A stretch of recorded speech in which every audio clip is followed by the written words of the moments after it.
विराट और गौरवशाली व्यक्तित्व पंडित बिरजू महाराज। कथक सम्राट पद्म विभूषण दिवंगत पंडित बिरजू महाराज भारतीय संस्कृति के ऐसे हिमालय थे जहां से कथक की अनगिनत धाराएं प्रवाहित हुई हैं। यूं तो शास्त्रीय कथक की विधा उन्हें विरासत में मिली थी, लेकिन उन्होंने पूरी दुनिया में इस विधा को जिस प्रकार से ऊंचाइयों पर पहुंचाया वो एक नजीर है। हृदय को झंकृत करते कथक के घुंघरू जब भी सुनाई देते हैं, अनायास ही बिरजू महाराज के रूप में एक विराट शख्सियत की छवि मस्तिष्क में उभर कर सामने आती है। कथक बिरजू महाराज की देह में आत्मा की तरह बसता था। वे अपने नृत्य के जरिए आंखों की भाव भंगिमा, हाथों की मुद्राएं, पद संचालन और देह के लोच से जो प्रतिपल रस माधुर्य बिखेरते थे वो लोगों को मंत्र मुग्ध करने के लिए पर्याप्त था।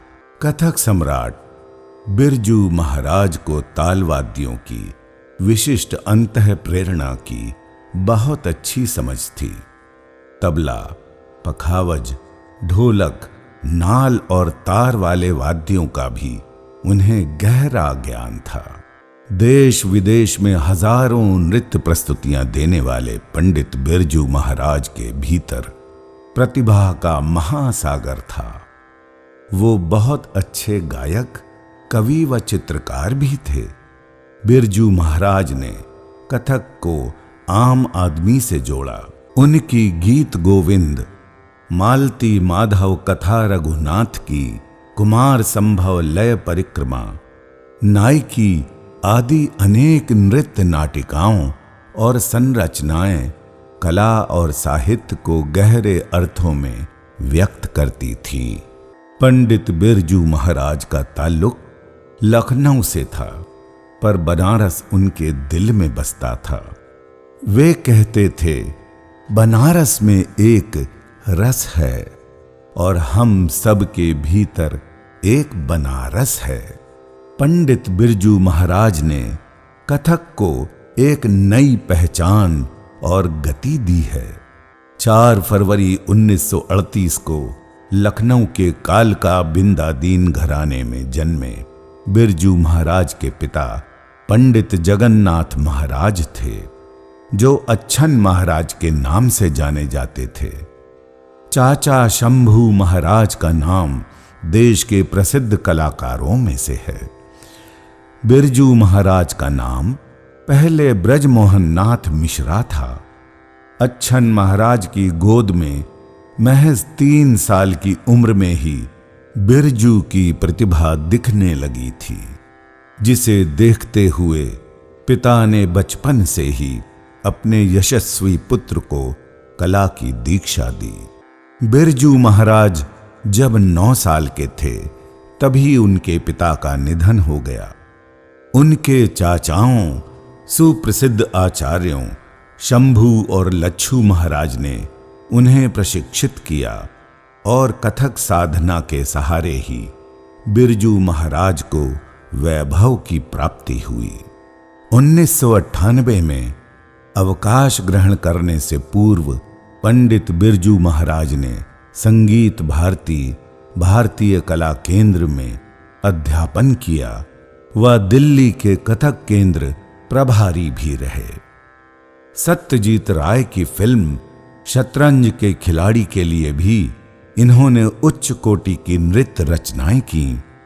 वर्ष 2002 में बनी हिंदी फिल्म देवदास के गाने काहे छेड़ मोहे के नृत्य संयोजन के साथ बिरजू महाराज ने कई अन्य हिंदी फिल्मों जैसे 1.5 इश्किया, दिल तो पागल है, विश्वरूपम तथा बाजीराव मस्तानी में भी नृत्य संयोजन किया।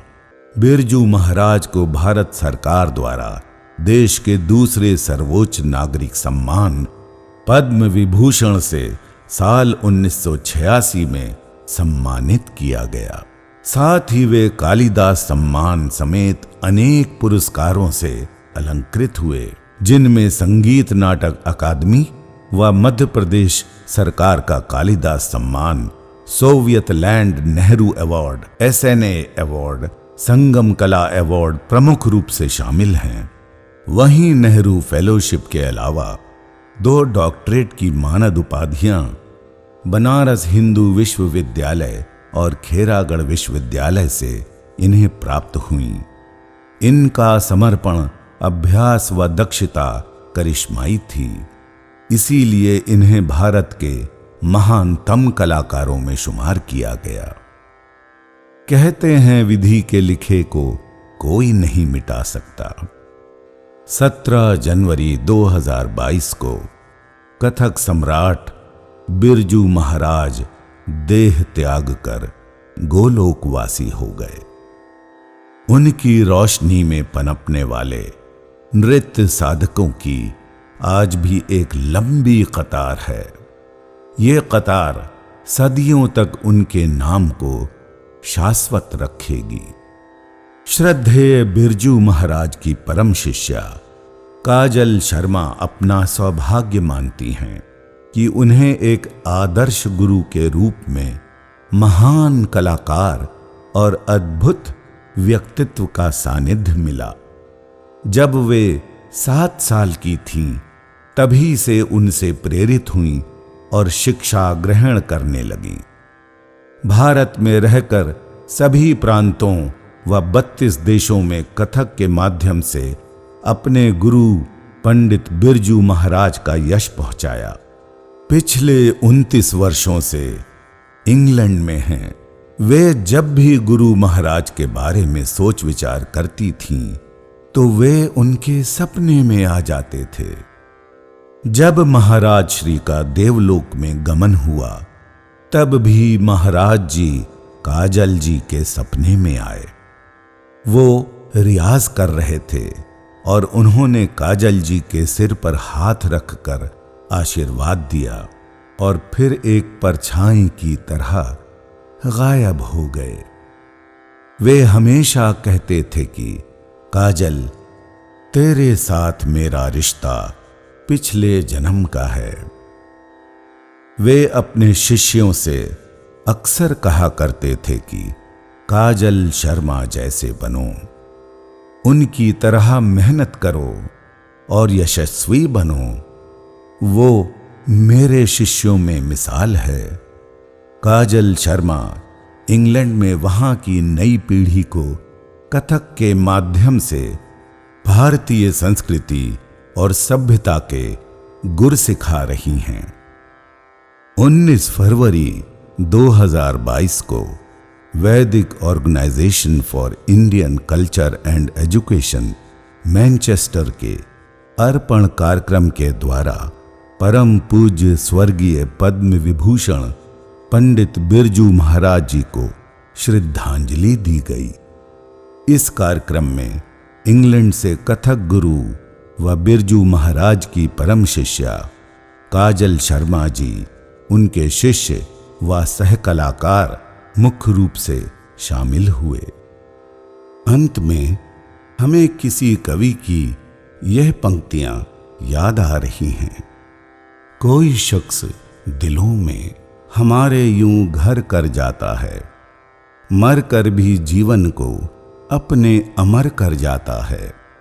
भुलाए नहीं भूल सकते हैं शख्सियत को जिनकी, वो हर पल हर लम्हा हमारी यादों में सफर कर जाता है। सूनी हो गई है बगिया जीवन की, आपके यूं चले जाने से मुरझा गए हैं फूल सभी, पतझड़ सा मौसम आने से। याद कर आपकी बातों को अब जीवन महकाएंगे, आप हमें हमेशा याद आएंगे, आप हमें हमेशा याद आएंगे।